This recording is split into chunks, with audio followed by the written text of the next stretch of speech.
So yeah, welcome everyone, and thanks again for joining this event run by Energy Institute in collaboration with UEA Engineering. And what an apt evening it is, as it turns out it's actually World Engineering Day today. So what a fantastic coincidence.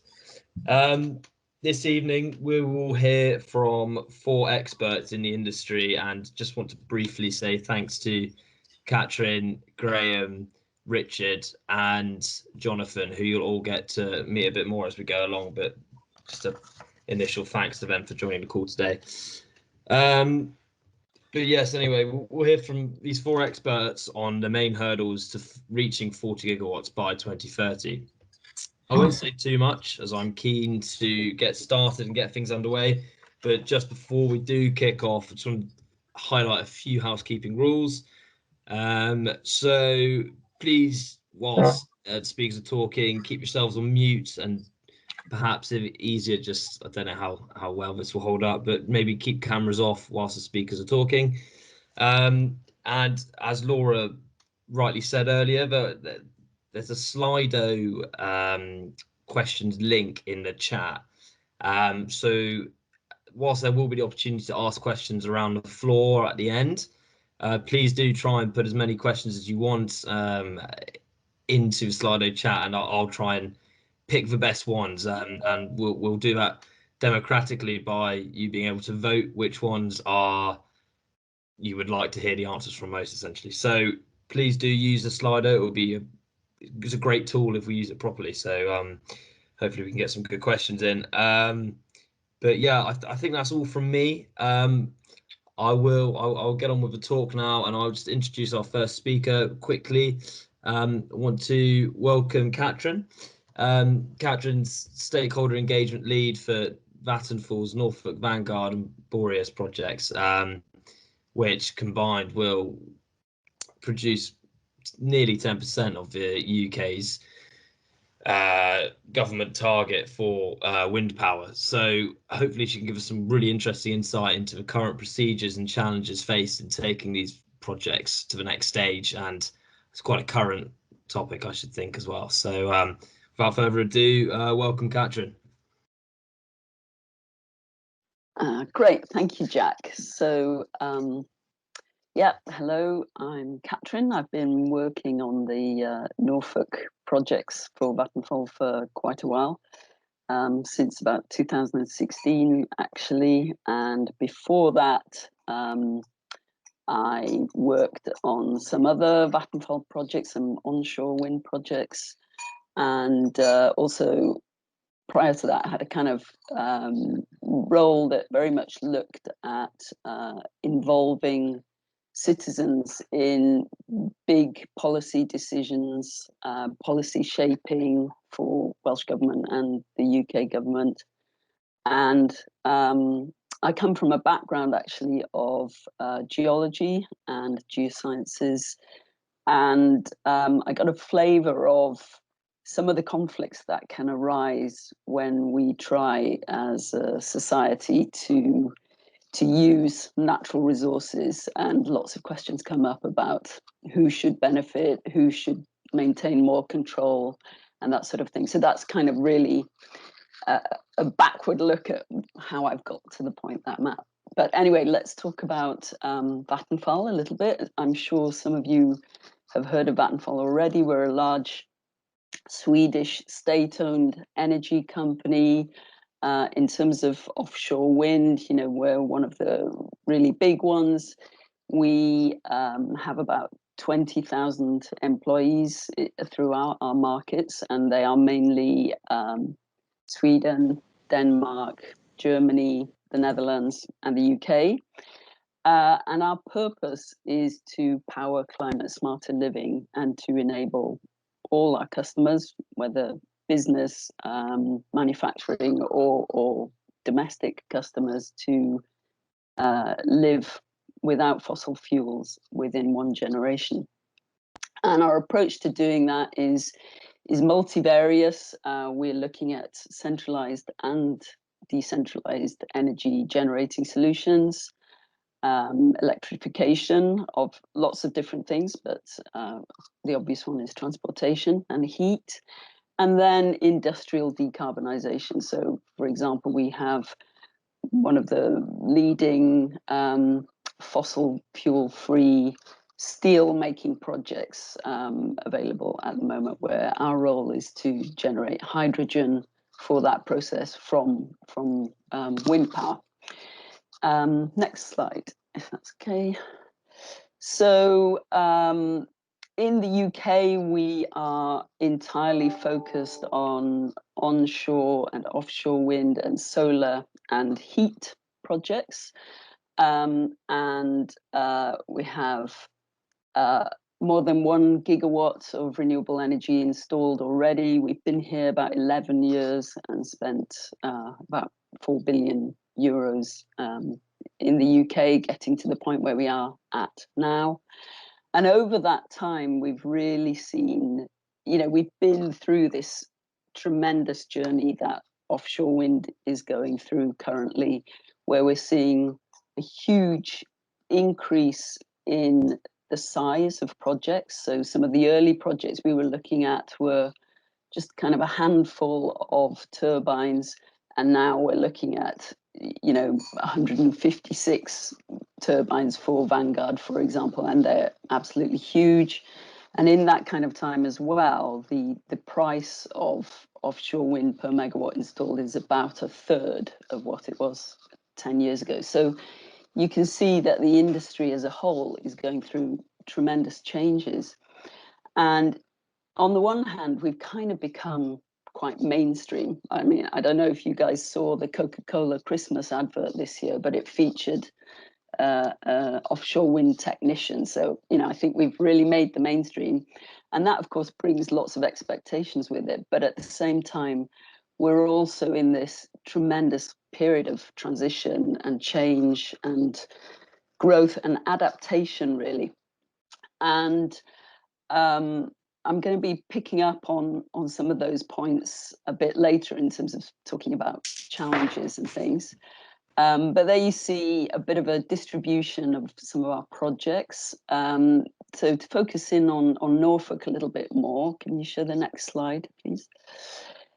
Here's a sort of quick summary, really, of where we thought just a few weeks ago we were at with Norfolk Vanguard and Norfolk Boreas.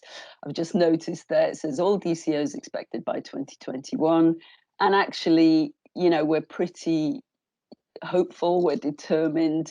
I suppose you've probably all, well, maybe I shouldn't make assumptions, but we were granted a DCO for our Norfolk Vanguard project last July, and there was a legal challenge against the Secretary of State's decision, and we've got the really dubious honour of being the first offshore wind farm to have its DCO quashed. So we're in a kind of quite an awkward situation at the moment. We're all extremely disappointed, but we know these are really, really fantastic world-leading projects. And I think as you develop any kind of technology and you innovate any kind of technology, you are going to overtake some of the frameworks that are put in place in the early days to enable that delivery to happen. And I suspect that that's really what's happening now with offshore wind. As it's becoming more mainstream, as it's really becoming part of our everyday life, not only in the UK, although the UK is really the lead in the world in this topic, in other parts of the world too, people are kind of rubbing up against us a lot more than they were just a few years ago. The prevalence of projects is increasing, and therefore people have to interact with us more. And I think it's quite ironic in a way that our attempts to coordinate our two projects, which you can see on the map there, apologies, it's a little small, by using a coordinated offshore cable transmission system and a coordinated onshore single cable route and co-located substations has kind of led through maybe some sloppy sort of legal explanations on the part of BEIS to us being in the position that we're in now, because we know that communities and the industry itself, and people like Graham representing National Grid, everybody really is extremely keen to have a more streamlined, coordinated approach to delivering these projects. And there's a reaction pushing us. That's what civil society does. It questions things. It uses the opportunities that it has to exert influence. And despite our best efforts to coordinate within the regulatory framework as it stands now, we've been caught out by this desire, if you like. So let's have the next slide. Just a little indication, sort of stepping out again a bit, of the contribution that we expect our projects to make locally. So they will be about 40% of the East Anglia cluster. And as you know, East Anglia has been at the very kind of beating heart of energy generation in the UK for quite a long time, and it is very much at the forefront of offshore wind generation too, because it's such a fantastic physical conditions to develop, and also there are great stakeholders here with great expertise and great opportunities to collaborate. Next slide.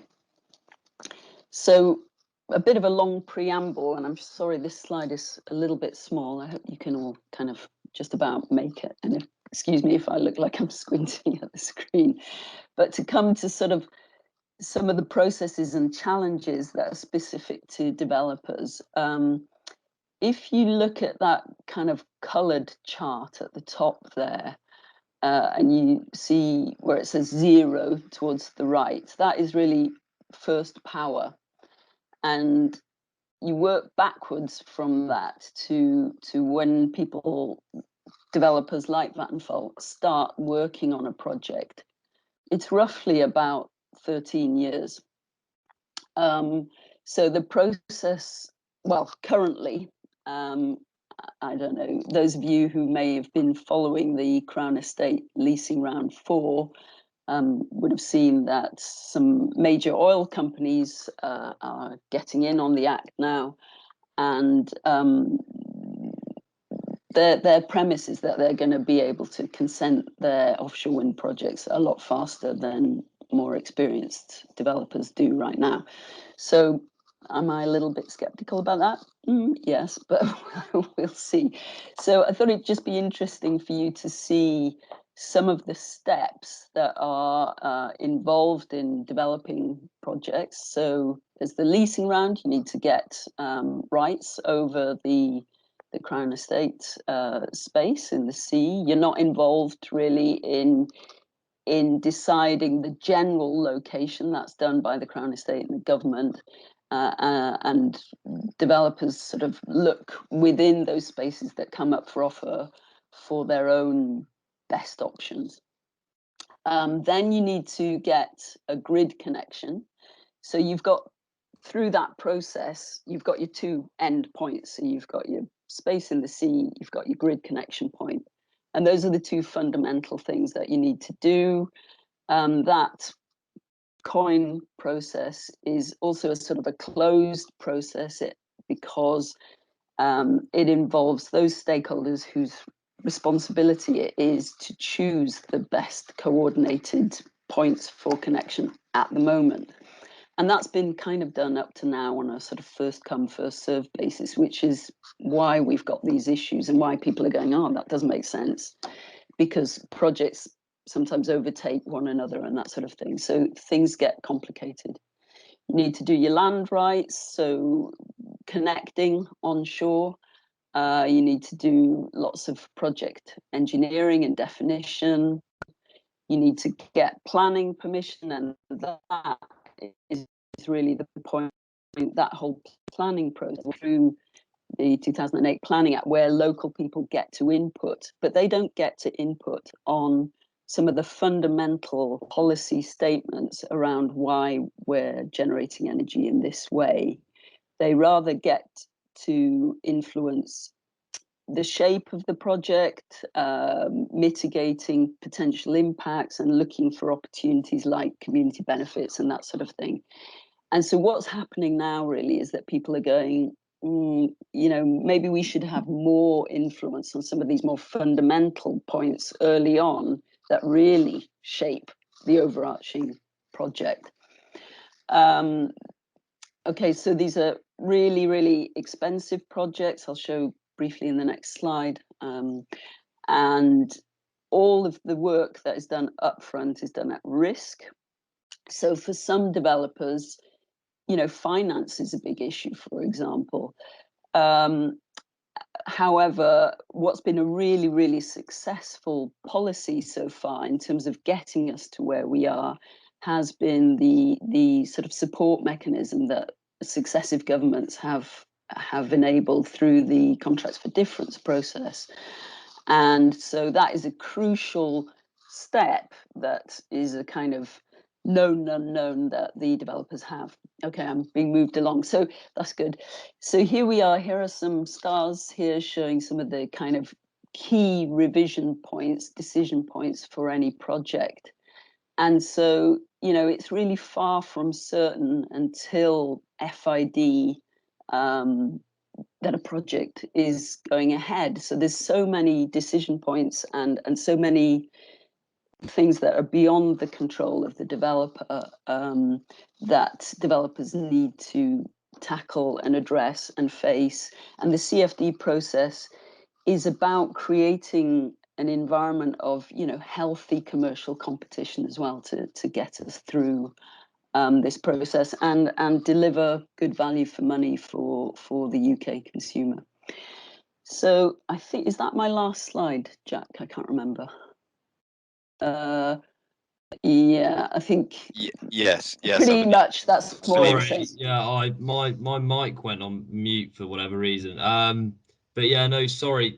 Thanks, Catrin. I think that is your last slide. So that was really fascinating, and thank you very much for that. I'm sure there's some very good questions to ask about that later on. And so I completely forgot to mention, and thankfully you neatly stayed in the time, but just because of time limits, we've I think it was 10 minutes to speak, so I'll count you in when you've got 2 minutes left. And but I think that was perfect timing anyway, Catrin. So thank you very much. And in that case, moving swiftly on to Graham, and as a project director for the East Coast for National Grid, hopefully Graham will give us some insight into the scale of upgrade needed for the grid to facilitate 40 gigawatts of wind coming on to the grid. So yeah, without further ado, please start, Graham. No problem at all. No problem at all. So if you want to roll on to the next slide, just a very brief introduction on me. So I do two jobs at National Grid. I own transport decarbonisation. So separately, we could have a conversation about cars, trucks, boats, planes, and everything in between. But I also own delivery of the 40 gigawatt target. Just by way of background, I'm only 3 years at National Grid. I work for NGET, so the bit that owns the infrastructure, not the system operator piece of National Grid. But I'm also an ex-wind farmer. So I did 11 years building £500 million of the wind farms. I've delivered 8 large-scale commercial onshore wind farms. And I was involved for 10 years in a large-scale offshore wind farm called Codling Wind Park in the Irish Sea. So I have track record in the developer side as much as I do in the National Grid side. So with trying to state a time, yes, the challenge, right. So it's taken us 20 years to get to 10 gigawatts, and now we need to deliver another 30 in the next 9.5 years. So it gives you an idea of the scale. So, you know, this is, I mean, I get, you know, I don't think we've seen growth of this scale in any one area in such a short and focused piece of time. But obviously that talks strongly of the maturity of the technology. It talks strongly to the maturity of the market, but also it does show significant commitment to the global climate change challenge. Don't forget, until about 3 years ago, the dirtiest thing we did as a country was make energy. Actually, technically today, the dirtiest thing we do is transport people. That's because the energy generation sector has got so much more significantly cleaner. So anyway, if you want to roll on to the next one, I'll try and get into a little bit more detail. So obviously we see the 10-point plan. I guess to some level, National Grid was working prior to the 10-point plan to the offshore wind sector deal, which was the 30 gigawatt target, so an additional 20. But when we look at the 40 gigawatt delivery, that is going to need in excess of £10 billion worth of electricity network investment. And the bit I'm talking about actually is the onshore bit. So it's not the offshore wind farm, it's not the array cables, it's not the route to the beach, it's not the march up the beach to the onshore substation. I'm actually really talking about here about the wider works to allow that energy to flow from where it's generated into the energy networks and be shared across the energy system. Now, 60% of all of that growth in offshore wind developments are off the East Coast, which is why my job title is East Coast, as opposed to anything particular. It doesn't mean anything that we learn and do in the East Coast is not replicated elsewhere. It just shows that there is a particular element of focus around the East Coast. Also, particularly, any slippage in timelines effectively impacts everyone. Just to give you an idea of scale, though, if you look on the bottom right, effectively we're delivering, I guess if you go to at a high level, if you follow the Committee on Climate Change's route to net zero, we're going to need 4 times the amount of renewable energy than we have today. And that's going to mean we're going to need an electricity network to have twice the capacity that it has today. So with that as a context, this is a significant step on that route, but it's not the only game in town. But just to give you an idea, in overhead line terms, we're going to need somewhere between 12 to 15,000 kilometers of conductor. So that's about 650 kilometers of pylon run, but when you look at the individual conductors, that's going to need somewhere between 12 and 15,000 linear kilometers of conductor. Things like bootstraps are going to need somewhere in the order of 3,500 HVDC linear kilometers of HVDC cable. So don't forget, that is in a global market. So anyway, if you roll on to the next one, I'm trying to make sure I'm really quick so that there's a little more Q&A. So what does this mean as far as onshore wider networks? So in working towards the offshore wind sector deal, we needed the 6 projects that you see at the top. So Bramford to Twinstead, Norton to Poppleton, Torness Hawthorne Pitt, Peterhead to Drax, the HVGC link from Suffolk into Kent. So they were all triggered in the NOAA, the network option assessment that is generated out of the ESO. So ultimately, the electricity system operator signals the proceed for us to get, working towards delivery, National Grid Electricity Transmission has to ultimately deliver the infrastructure. So what you see there is those top projects were really my 5 or 6 projects to deliver 30 gigawatts, or the additional 20. That's to be very accurate. But actually, what you see now is to be able to deliver the 40 gigawatts. That generates me the next 6 or 7, 8 in that list. And actually, there are some further ones which are triggered to be advanced to go beyond the 40 gigawatts. So what you now end up with is actually 15 or 16 simultaneous projects to be delivered in the next 9.5 years. Now, if you look backwards on delivering large-scale infrastructure projects, National Grid has typically delivered 4 or 5 projects simultaneously. Now we're looking at 15 or 16. Also, if you look backwards at what we've delivered previously, you could argue that it takes 9 years and 8 months to deliver a large-scale onshore project. Well, just to flag to you today, we have less than 9 years and 8 months to deliver 15 or 16 simultaneous projects. So it's just to give you an idea of the scale. Now, that doesn't mean that we're in a situation that this is not possible to be delivered. But what it does do is it talks to, I guess, what would you need to believe for this to become deliverable? So if you want to roll on to the next slide there, Jack. What are the things that we're doing to kind of help, I guess, grapple with the scale of the challenge? So firstly, the one on the top left there is the sizing of the delivery. You're actually really understanding what the hell does this actually look like and the magnitude. The next one is engineering pathfinders. What is the art of the possible from an engineering perspective? Can we upscale the voltage so you can get more power shifted through what is visible? Then there's things like non-engineering pathfinders. If you have to have the infrastructure, how well can it be hidden? How can you link things like hiding infrastructure to tree planting, creation of environmental net gain?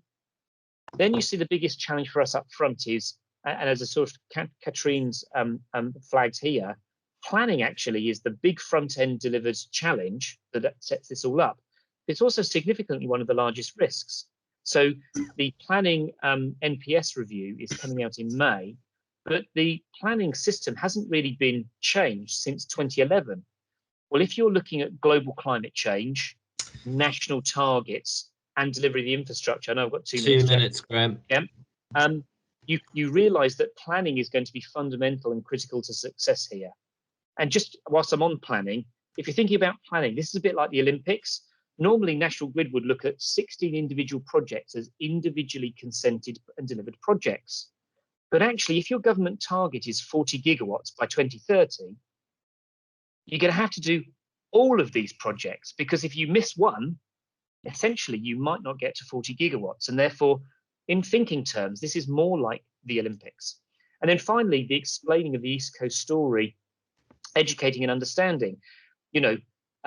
If people understand what drives the need for the infrastructure, the rules in which those delivering the infrastructure have to play, you understand the area in which we can move. So there's an education piece there. So tripping finally, I think this should be, Jack, if I'm not wrong, the last one is my final slide. Fingers crossed. Or is that my final slide? I think that's just last slide there. Okay, so no, there you go. So this is the last slide here. So really what we've articulated here in the 6 broad bands that you have here are, what are the things that you need to believe for 40 gigawatts to be deliverable? So it's about unprecedented scale, having a program, because at the moment, if you look at the back to those projects, the list of 15 projects, some of those deliver in 2030 and actually out to 2033. Which means we already have to take the program and make it shorter and therefore over deliver. System access, we need to take outages to be able to plug these things in. That has a wider system impact. Acceptability, we don't wake up in the morning and try and impose infrastructure on people. They need to understand what is the driver to this. I've got 10 seconds left to go. So that means drivers in policy. And policy includes taking it as far as things like Ofgem's remit. What are we allowed to do? The funding, there's lots of discussion around competition. Should this be competed out?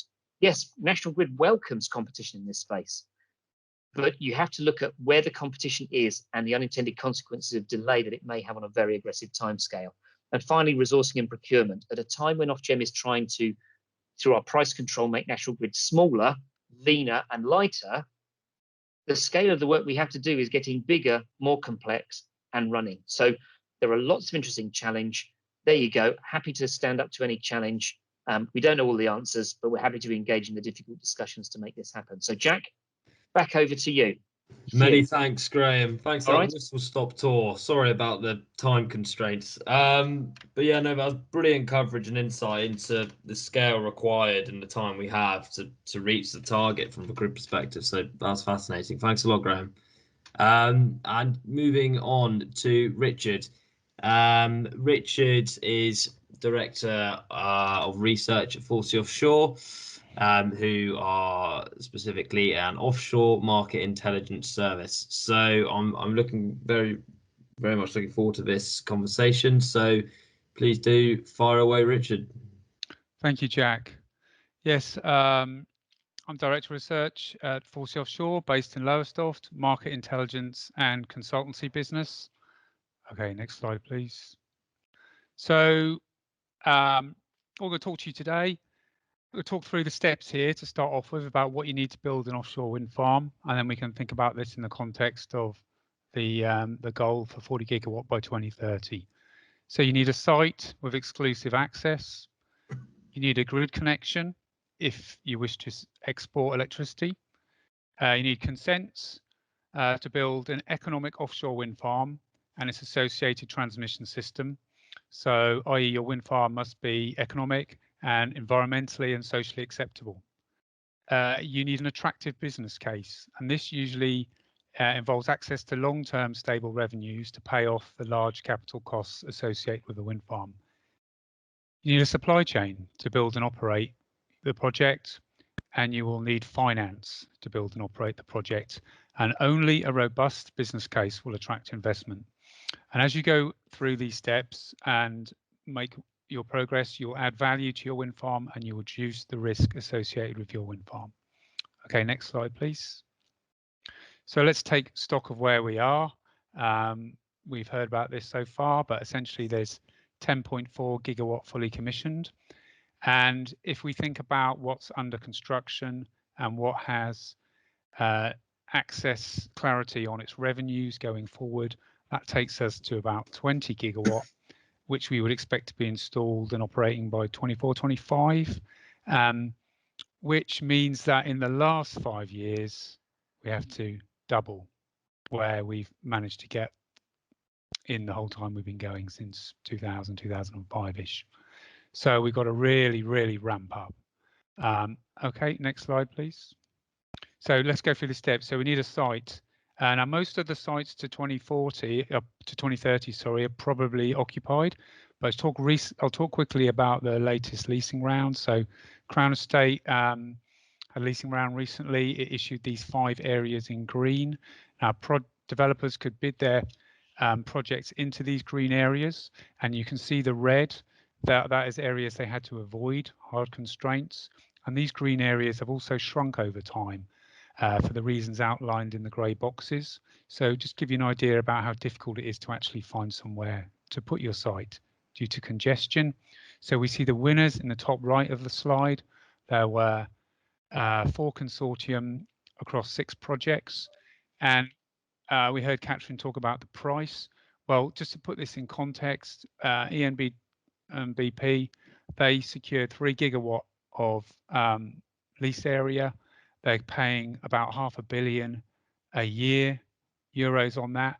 If they are successful in 5 years of going to FID, they'll increase their capex costs by 31%. And this site, I mean, it hasn't got consent. I mean, it is nowhere near that. And if we want to see how they perceive the value of that site versus other sites, let's look at Ellis in 2019 in the US, the orange dot, and then you can see the difference in that is being paid per kilometre squared. Okay, let's move on to the next slide. Right, ScotWind. This is another leasing round. Won't have much time to talk about this, but let's say it's going on at the moment. It's largely targeting floating. It's deeper, it's windier, and the grid is weaker. So if you look at the map on the north right versus the wind speed, you can see the grid is missing where the wind is strong. Okay, next slide, please. So Catrin talked about this. I'll just go over it briefly. So let's see, how long does it take to get consent? Well, in theory, according to the Planning Inspectorate, if you add up everything on their website, it takes 16 months, thereabouts. If we look at what's happening in the real world, we see that 16 months tends to be the minimum. The length of environmental statements has grown 5-fold in recent years, now 10,000 pages long. This is to do with like the cumulative impacts and the requirements put on the developers. COVID has also had some impact on the delays. So EA1 took 18 months, EA3 20 months, Hornsea 3 took 31 months, special case, but nonetheless. And Vanguard, if I calculate correctly, is in excess of 32 months. So how likely are projects to get to this stage?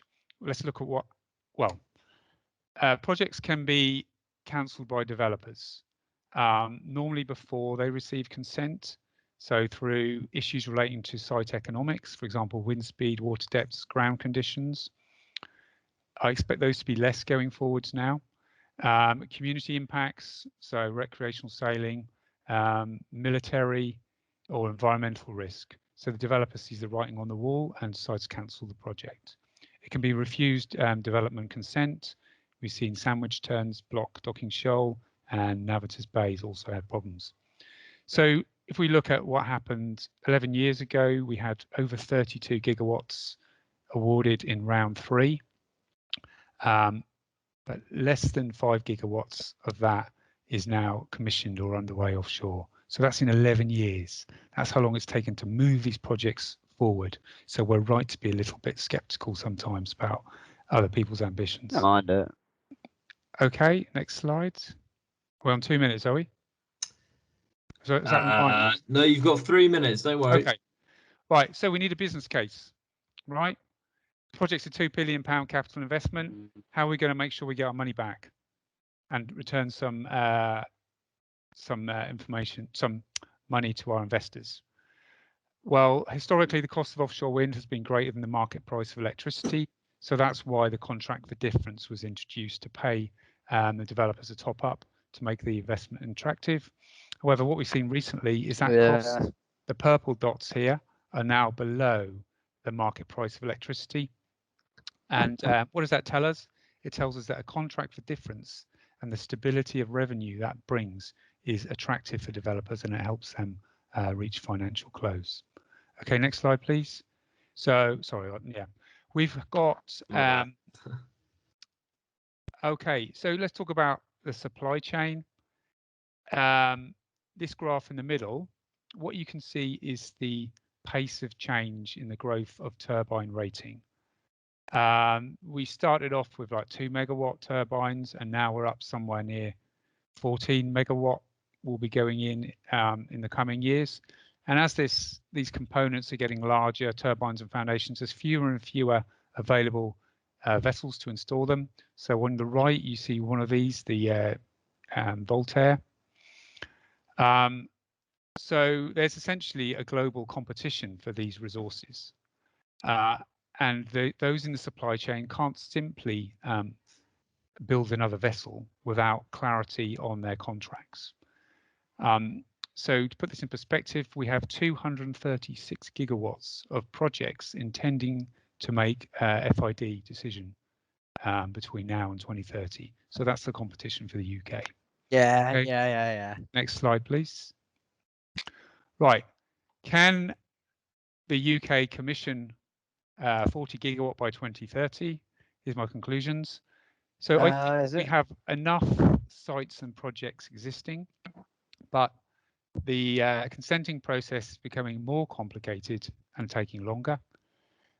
Delays that we have seen in CFD rounds will delay the financial close of projects, and these will cause knock-on impacts in the supply chain. If excessive coordination amongst offshore projects is sought, this will probably cause some delays as well. Corporate PPAs and other revenues may encourage investments. So one thing I didn't allude to on the previous slide is we don't just need a CFD to reach financial close. Seagreen has proceeded with a corporate PPA, and other developers are looking for revenue opportunities with industrial off-takers, or alternative means could be, for example, using hydrogen or other types of revenue. So BP is articulating supplying power for its electrical vehicle networks. UK is competing on a global market for supply chains. So what's the takeaway message here? If we do the next click. My feeling is 10 years is probably not enough time to reform the policies needed. There's work that needs to be done on CFD, work on the consenting and the grid, as we've heard, and install 40 gigawatt by 2030. However, I do think that the UK will be well positioned to be racing past 2030. at a rate of 2 to 3 gigawatts of installation per year. Okay, that's the end. Thank you. Oh, and if you're interested in coming to work for 4C, then please do send your CV over to us. Thank you. Brilliant. Thanks a lot, Richard. Really, again, that was a brilliant whistle-stop tour of a little bit more about the scale, and good honesty required there as well with your closing comments. So it's really interesting to see. So yeah, thanks a lot. And last but most certainly not least, Jonathan Reynolds. Jonathan is managing director at Opergy, but he's got his hands in just about every pie in East Anglia, I'd say, working on many projects and being a very clued up man with everything going on in the area. So who better to talk about the importance of an energy mix? And I welcome Jonathan. Thank you very much for talking today. Thanks, Jack. Checked in the post, and obviously agent deal on the way. Clearly for that intro, it's great. Thank you. So good evening, everyone. Yeah, certainly thanks, Jack and the EI for inviting me to speak. So I'm Jonathan Reynolds. As Jack says, I've got a few hats. My normal day job is I'm managing director of a consultancy called Opergy. You can read that for yourselves, to be honest, and I know the slides will be shared afterwards. I'm also a director of a new venture we created about 7 months ago called Hydrogen East, because again, hydrogen's been picked up and mentioned by a few of the speakers. And again, certainly from an East Anglian perspective, giving a local regional focus, massive potential for hydrogen as well. We work across the energy landscape, whether it's in renewables, onshore and offshore, hydrogen, nuclear, energy storage, as well as policy strategy and a load of other things. So next slide, please. I'm going to take a slightly different perspective on this. I titled this one kind of Nuclear, Renewables and All Things on the Road to Net Zero. Just to try and bring a bit of balance. I know the focus on the other speakers is much more offshore wind and looking at the viability of the 40 gigawatts by 2030.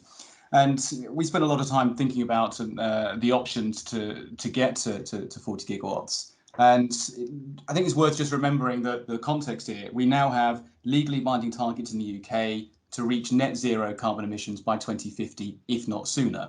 Now, it's the 2050, if not sooner, which is key there. If we flip that and look at a carbon budget model, so the theoretical maximum that we could emit before we reach that kind of theoretical 2-degree increase in global temperature, we actually have less than 7 years.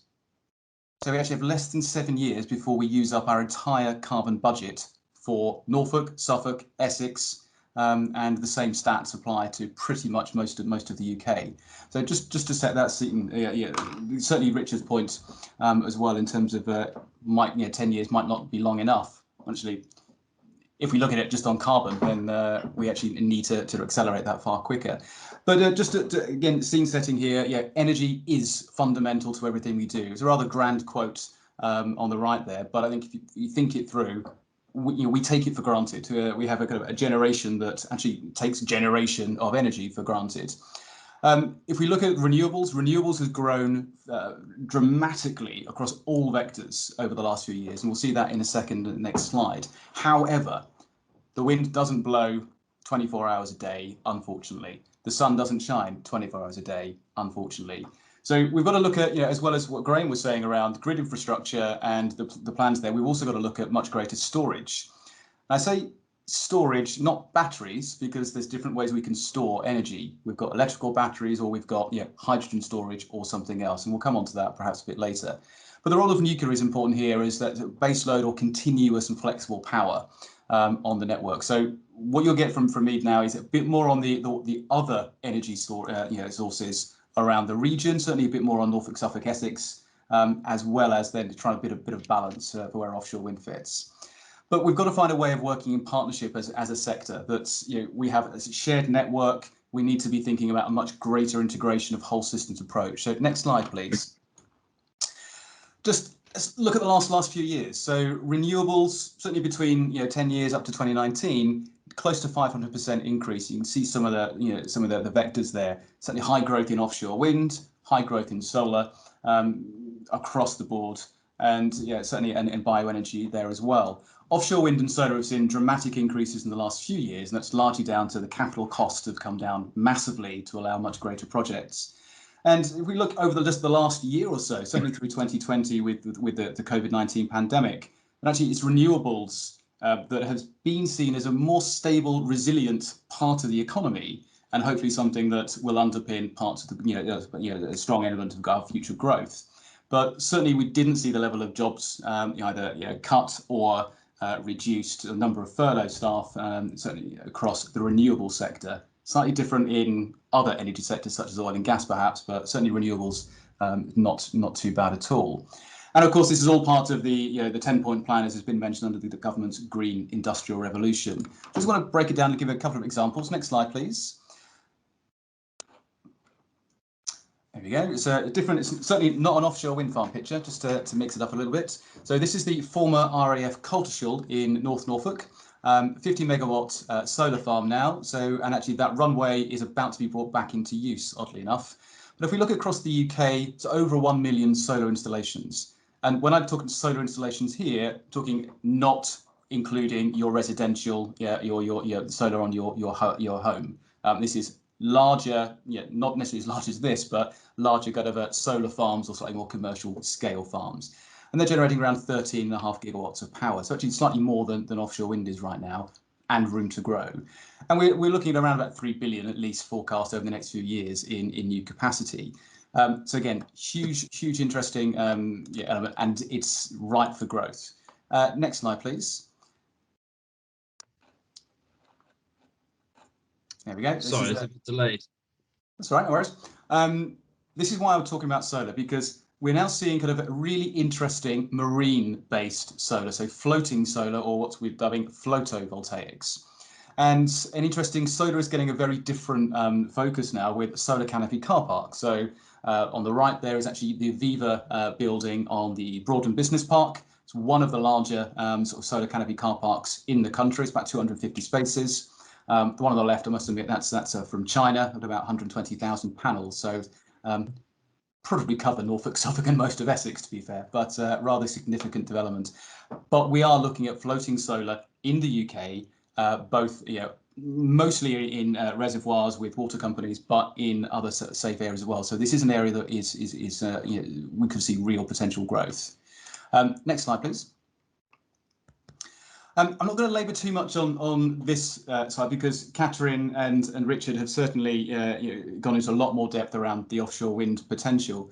But all of those various dots on the map there, it's a few that they're currently operating fleet from Renewable UK, and that represents just over the 10 gigawatts of operating wind farms. And you see that cluster around the east of England, and so east and southeast England, which is absolutely key. And I've got a map in a moment or two. You'll see that has some of the forecast opportunities. But I think East Anglia is the largest cluster for offshore projects, and that's something we're gonna have to maintain. But actually, I think the whole of the UK offshore wind industry, and I think Graham would attest to this, also recognises that some of the grid connectivity is one of the biggest challenges that we need to address very quickly if we're going to maintain that kind of leading position in offshore wind from an East Anglia or Norfolk, Suffolk, Essex perspective. Next slide, please. One thing we've been hypothesising, and it partly led us to things like hydrogen as well, is what if we didn't produce electricity? What if we actually used renewables, low carbon, to look at clean water? Our region is one of the most driest regions in the UK. No problem, thank you. Driest regions in the UK. Can we look at water? And that's the stepping stone towards green hydrogen or other opportunities. Next slide, please. I'm going to skip over this a little bit, but this is a concept. This is actually Sizewell's Clean Energy Hub, so a concept that Jack's very familiar with. So looking at the flexibility of electricity, heat, and how we could use that to look at really interesting novel integration for hydrogen, energy storage, thermal storage, low carbon data centers, batteries, and grid, and all the other options. So give this one a little more depth. Have a look at this when you send the slide, or you receive the slides. Next slide, please, Jack. Very conscious of time. Hydrogen, one of the most versatile chemicals we have. Major developments in our region on the Bacton terminal, on Freeport East, which was announced yesterday in the budget. So focus on the Port of Felixstowe and Port of Harwich, also involving Rice Hydrogen, EDF, and various other key partners. Huge potential across transport, heat, power generation, shipping, and a whole variety of different sectors. and we've got real potential in the region. Next slide, please. Actually, let's go over to the next slide. Almost the final one. So from my perspective, nuclear renewables, are two key sectors, part of the energy mix that post-COVID will support the green recovery. We do need a new approach, and we need to do it quite quickly. I think Graham certainly will add to that in the chat on network architecture, and you're looking at a whole systems approach. Energy hubs, integrated energy hubs, that flexibility in terms of whether it's power, storage or hydrogen are going to be really key to start exploring in the next few years. But we also need to make sure we join up local skills, local supply chain capacity, because it's not about one sector or the other, it's about all of them. And we need to kind of find that sweet spot that collaboration is key. I'll stop there. Next slide, please, and I'll finish with a map just to show. There we go.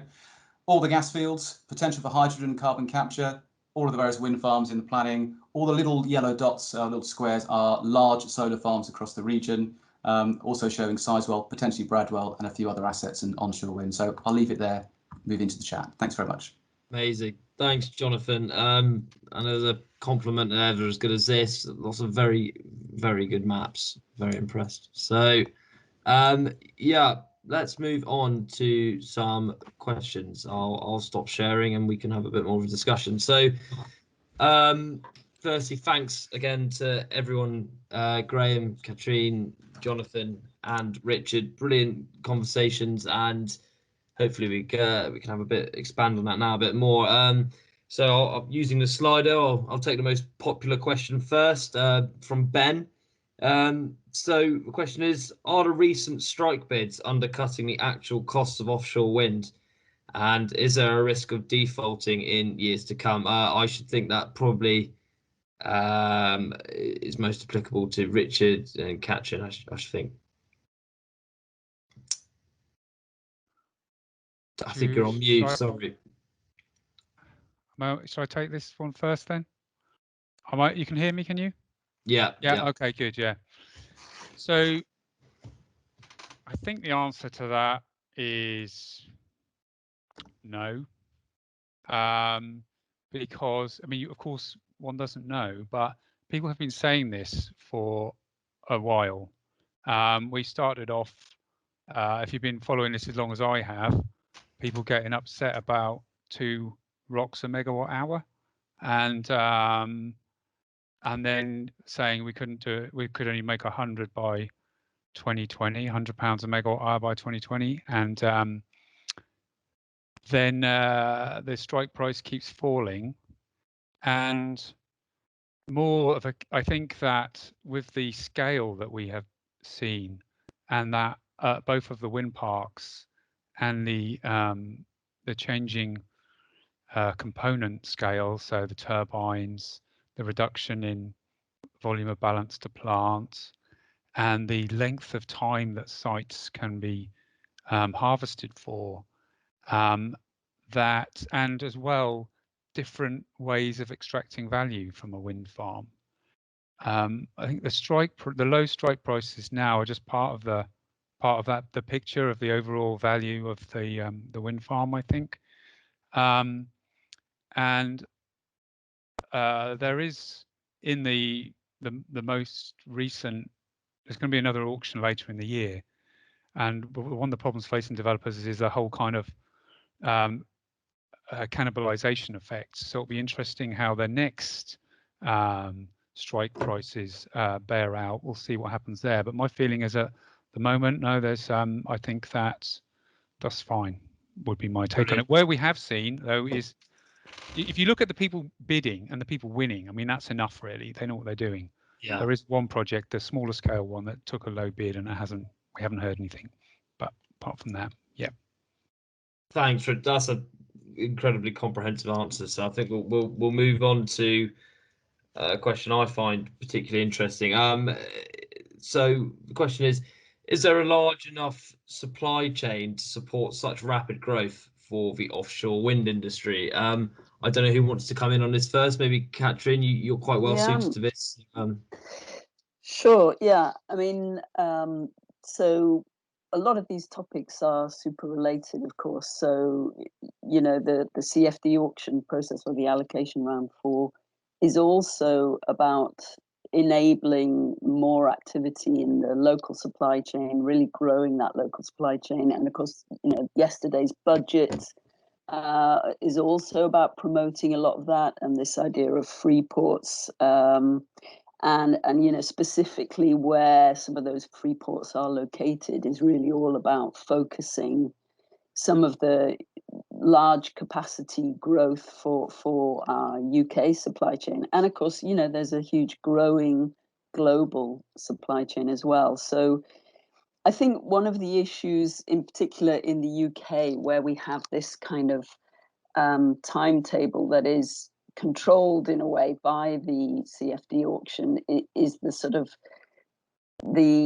it's a bit of a boom and bust situation. So if there aren't sufficient projects in one allocation round and they're successful in that, then you could have a supply chain not having the work that they're expecting potentially. So that some of the uncertainty that we were talking about as us four speakers, the supply chain also feel that uncertainty, and because of the margins of these projects, it's not an easy business to be in.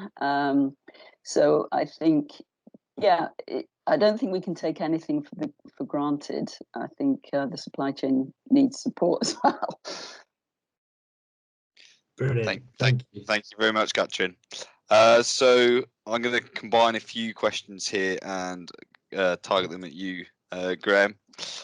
So they're all sort of based around sort of storage towards the grid. How is the National Grid sort of anticipating to sort of mitigate the fluctuations within sort of the quality of energy that will be delivered from offshore wind?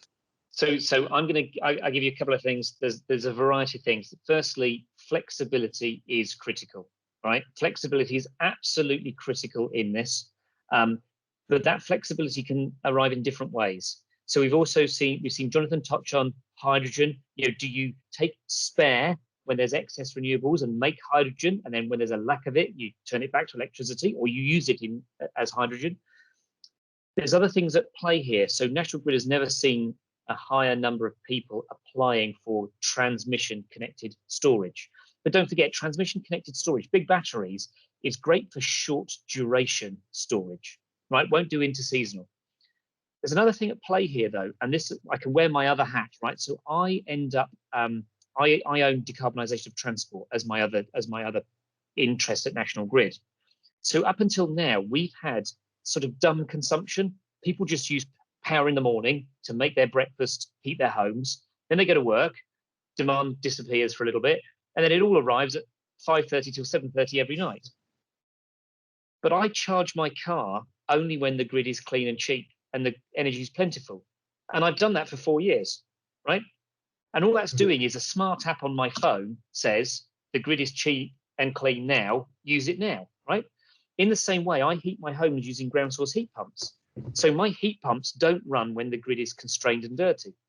It only heats lots of water tanks. So I have big water tanks, and that allows me to run for 4 or 5 hours without my heat pumps running. So we're moving into a world where smarter consumption linked with smarter midstream grid and smarter midstream markets allows you to link with variable generation. And the way you can see this, if you ever want to Google it, is Google what Octopus Energy are doing with Agile.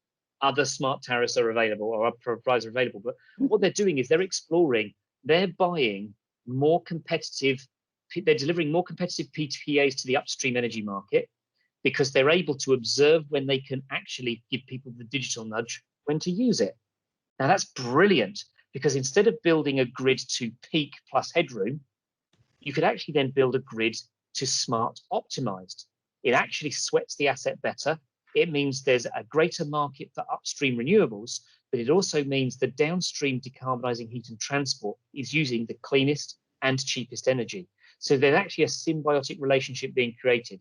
So as long as you remember nothing other than flexibility is key and it can come in multiple forms, then you've got your answer. Hope that helps. Perfect. Thank you very much. Sound like you've got carbon footprint, Lev, and everyone here. quite easily. My house is effectively net zero, so I buy 100% clean electricity. My house is actually 600 years old, so the embedded carbon is kind of gone. And I've got 2 EVs. I've got a plug-in hybrid and a battery electric vehicle. I've got 28 kilowatts of ground source heat pumps, so my garden heats my hot water and home. And I even treat all of my own wastewater. I'm not on the mains drainage, so I treat all my own wastewater. So the only thing I do personally, the only thing that leaves my boundary is clean water. That's my only environmental impact. So as well as building a lot of wind farms, I think I'm reasonably in carbon credit. Yeah, a bastion of net zero. Yeah, quite right. A good clap. Jonathan, a question for you. There's a few questions coming up, but I sort of want to ask this one. Sorry, it's a bit of a tough one, but what research and to what extent has wave and tidal energy storage been looked at for the region? Oh, for the region. It has been looked at actually a number of times, but it's actually been because our region is very shallow water. So at its deepest point, it's about 45, 50 meters, which is why we actually have fixed bottom structures for offshore wind, not floating wind. It's very unlikely we'll see floating wind for the very similar reason. It's very unlikely we'll see too much, if any, tidal or wave on its own at large scale arrays. But we may well see it in terms of hybrid development or novel innovative projects. So like floating solar, we're already seeing some really interesting early stage R&D on floating solar, kind of floating pontoons with some other device hanging underneath or in the water. Or there are hybrid designs for latching on kind of a tidal turbine onto a foundation of a substation or a gas platform, possibly a wind turbine, depending on structural engineering. So they're coming through, but wave and tidal as a sector nationally, albeit I think the UK is still technically the world leader in wave and tidal technology, but it's still very much in the sort of the research and development stage. It hasn't had the same level of support as we've seen with, say, offshore wind or other sectors to kind of support its maturity, which I've never quite understood, because we can forecast the tides for 100 years in the future. So we know we kind of forecast what that resource might look like in energy terms, but we've never really capitalised or harnessed it yet. I think it's going to be a while, to be honest, Jack, before we see much wave or tidal off our coast here, but hopefully I'll be proven wrong. Hopefully. Well, still a very good answer, so thank you very much. I appreciate we've gone over time here. I'm very happy to do one last question, but I apologise that we can't cover every question. If that's all right with you guys. Yeah. One last question. Okay, I think the most popular thing that keeps coming up is the environment and the impact of wind farms on the environment. So, sort of questions here about the impact on birds and I guess other wildlife. So, firstly, what is the impact and on biodiversity? And I guess secondly, what is the waste product from a wind farm and the environmental implications of that? I don't know who wants to come in on that. Shall I go first? Fire away. Yeah. So I was just sort of totting up the other day some of the man and woman hours spent doing ecological surveys for our projects, and they are absolutely phenomenal. And unfortunately, I haven't got them to hand, but they are literally thousands of hours of ecological surveys going on. And that's why the planning process does take so long. It is very robust.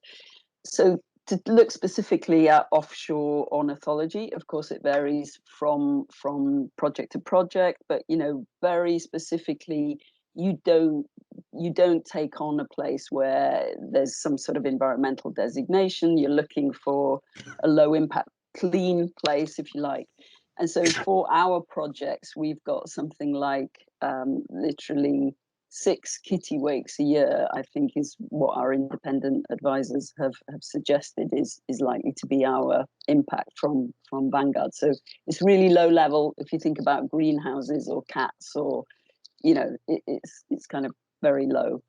But it's a good question, and actually the answer is that the industry is takes environmental stuff super seriously, because we don't want to solve one environmental problem by creating another. And increasingly, we also need to look at co-location of appropriate activities. So I know Jonathan's nodding his head wildly. You know, I know there's a lot of interest in this area, and in some of our other markets, like in the Netherlands, for example, this is a regulatory requirement as well, that you do this ecological work that to support regenerative sort of renewal of the environment as well. So, you know, that's not the thing that we probably need to be worrying about, I would suggest, now, but it is getting harder, yeah, as we need more spaces. Yeah. Fantastic.